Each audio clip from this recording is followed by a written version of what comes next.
Hi friends, welcome to Indhu's kitchen.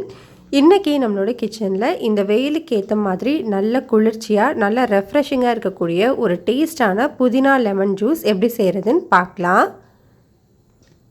இதை செய்கிறதுக்காக first ஒரு மிக்ஸி ஜாரில் ஒரு பெரிய சைஸ் லெமன்லேருந்து ஜூஸ் எடுத்து வச்சுருக்கேன். அதை சேர்த்துக்கலாம். நான் இன்றைக்கி செய்கிறது 2 பேர் குடிக்கிற அளவு இருக்கும். இப்போது இது கூட ஒரு சின்ன துண்டு இஞ்சியை தோல் சீவிட்டு இந்த மாதிரி சின்ன சின்னதாக கட் பண்ணிவிட்டு சேர்த்துக்கோங்க. கூடவே ஒரு கைப்பிடி அளவு புதினா சேர்த்துக்கலாம். புதினா ஜிஞ்சர் ரெண்டுமே நல்ல ரெஃப்ரெஷிங்காக இருக்கும், ரொம்பவே நல்ல டேஸ்ட்டும் கொடுக்கும்.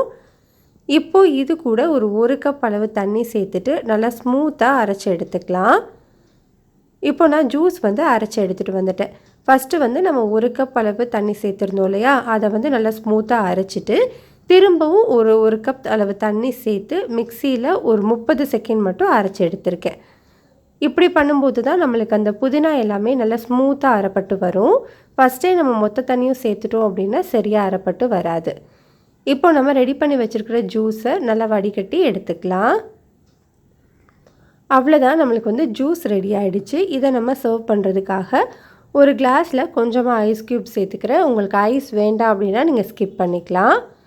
இப்போ இது கூட ஒரு 2 டீஸ்பூன் அளவு தேன் சேர்த்துக்கிறேன். இந்த ஜூஸ்க்கு தேன் சேர்த்து செஞ்சோம் அப்படின்னா டேஸ்ட் சூப்பராக இருக்கும். இது மேலே நம்ம ரெடி பண்ணியிருக்கிற ஜூஸ் சேர்த்து நல்லா மிக்ஸ் பண்ணி கொடுத்துக்கோங்க. அவ்வளோதான், நம்மளுக்கு ஜூஸ் ரெடி ஆகிடுச்சு. சப்போஸ் உங்கள்கிட்ட தேன் இல்லை அப்படின்னா நீங்கள் ஜூஸ் அரைக்கும் போதே ஒரு 4 டீஸ்பூன் அளவு சர்க்கரை சேர்த்து அரைச்சிட்டு வடிகட்டிக்கலாம். அவ்வளோதான், நம்மளுக்கு ரொம்பவே டேஸ்டான புதினா லெமன் ஜூஸ் ரெடி.